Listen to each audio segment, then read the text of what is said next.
Hello and welcome to this special edition of Talk Asia from Beijing. I'm Lorraine Han. My guest this week is one of China's most famous and influential filmmakers, Zhang Yimou. The man behind such visually opulent period films as Judo and Raise the Red Lantern. In 2002, he moved mainstream with the adventure epic Hero and won international acclaim for his stunning martial arts piece, House of Flying Daggers, 2 years later. Born Xi'an in 1950, the son of an officer in the Chiang Kai-shek's Kuomintang army, Zhang has always had a tenuous relationship with the Chinese authorities. After working in a textile factory during the Cultural Revolution, he was accepted into the Beijing Film Academy, together with Chen Kai-ge, Tiang Zhuangzhuang, and Zhang Zhongzhao. He was part of a famous group of filmmakers known as the Fifth Generation. Welcome to Talk Asia. Thank you very much for joining us. You began as a cinematographer known for your lush visuals, beautiful cinematography. Are visuals more important to you than the plot? 其实互相是相辅相成的，其实也不应该完全的夸大视觉的作用。 Actually, both complement each other. So we should not exaggerate the importance of one over the other. Chinese moviegoers appreciate a good balance, so we should try to achieve a perfect combination of content and visual impact. Those would be the best works. Let's talk about colors. You use a lot of colors in your movies. Are they very, very important? 我经常回答这个问题啊，我为什么 I'm asked this question a lot, and I'm not sure I know the answer. It's probably just a personal preference.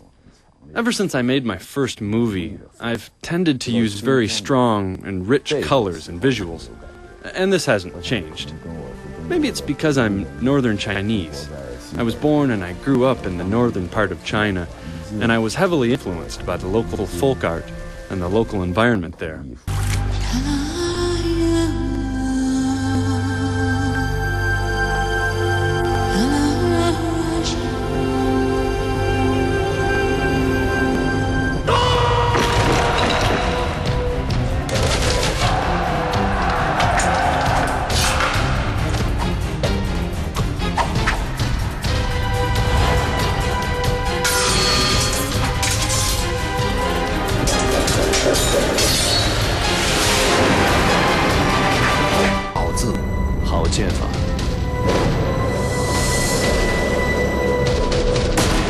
Welcome back to Talk Asia, coming to you this week from Beijing.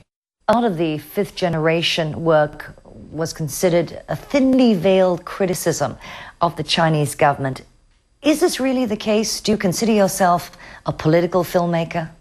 首先我自己不太喜欢在作品中去用政治作为一个目的。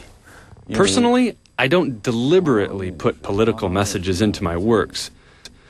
But during the Cultural Revolution, the art and the artist's work will tend to overlap. 在政治上面，这样的实际上我们已经深受其害。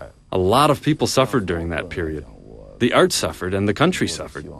I've always just wanted to use my movies to tell the human stories, to express people's feelings and emotions. Of course, China is a political society, and sometimes it's inevitable that you have to touch on some history. But for me, it's a story's background. That's all.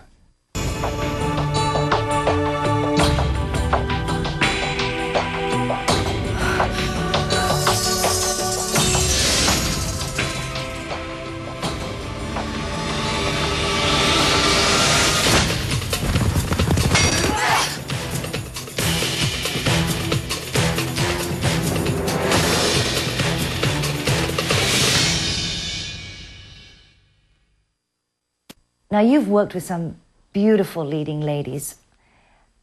Gong Li, Zhang Ziyi now. How important was somebody like Gong Li in your movies? 那当然，他们起的作用是决定性的作用。你知道，电影是关于人的故事。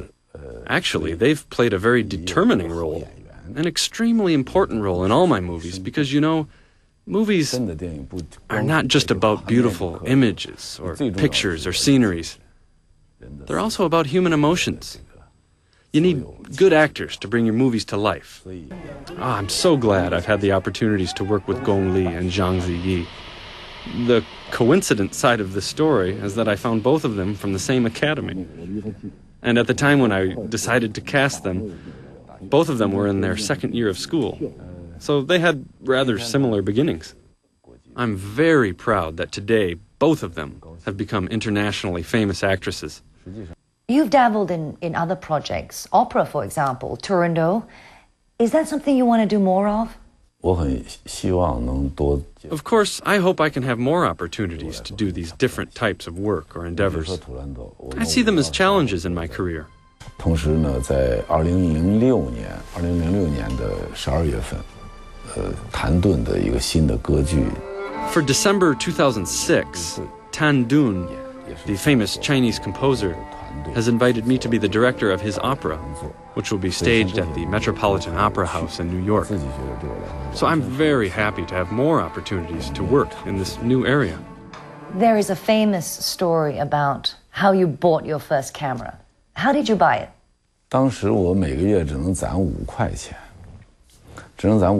就除了吃饭和花销之外，只能存5块钱。Back then, I didn't have much money. I could only save 5 yuan every month after putting aside money for eating and basic living expenses. I really liked shooting pictures and wanted to own a camera. But to buy a camera at that time, you needed to have at least 188 yuan, or more than $20 US. A lot of money for me at that time. At that time, it was also possible for people to donate their blood for money. So I decided to do that. I donated my blood to augment my savings. It took many months, but I finally had enough money to afford my first ever camera. That was in November or December of 1974, I still remember. With that new camera, I began shooting pictures. So I guess you could say that was my first contact with the movie industry. Tell me about your new movie. I know you've just about finished it. What's it all about? 是一个文艺电影，就是跟前边《英雄和十面埋伏》不一样的，是一个文艺片，是讲父子感情的。It's an ordinary art movie, a little different from Hero and my previous works. It's about the relationship between a father and son, which is a theme I haven't explored very often in past movies.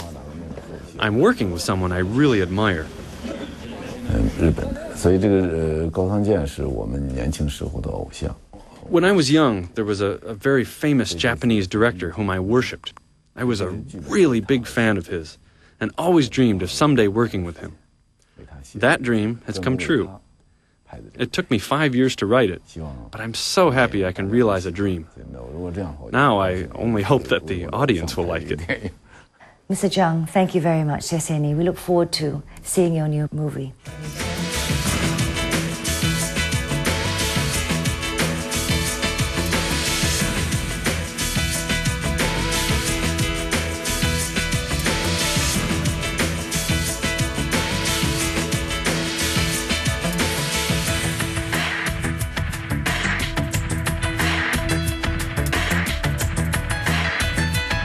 Your life is a story.